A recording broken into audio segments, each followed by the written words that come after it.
The alien fish character in Men in Black 3 was always intended to be a comedic character, but at the same time we also needed it to be a monster. The early design phases of this creature were exploring different ideas about how monstrous to make it or how comedic to make it. Some were more funny than others, and some had a more dangerous quality to them. In the early animation tests, we were exploring how this thing could move. What kind of behavior would it have when it's out of the water? One of the things that we do is we'll frequently look to nature, especially when we're dealing with fantasy creatures like this. We want to ground it in a reality. So we looked at a lot of footage of sea elephants and walruses, which were a bit more blubbery, and we needed it to be a much stronger, more powerful, muscled creature. But this was a good place to start, and we got a lot of good ideas from nature.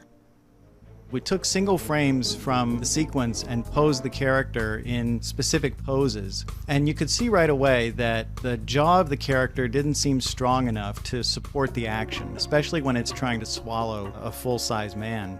I started looking for other kinds of reference that might help us. I came across a prehistoric fish called a Dunkleosteus that had a much stronger, more powerful jaw. And so we used that as a basis for modeling the face of the alien fish.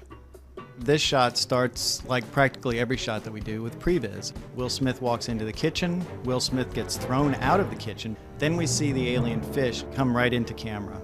They shot the basic elements, Will Smith walking into the kitchen, then as a completely separate setup, a stuntman getting pulled out of the kitchen, and that was basically the shot. At ImageWorks, we put these two pieces of film together, and we started blocking out the animation of the fish. Very rough form, just to get the basic idea of where the fish should be at what time. Effects animation then would use that to run a simulation pass for the tables and chairs that the fish is knocking over.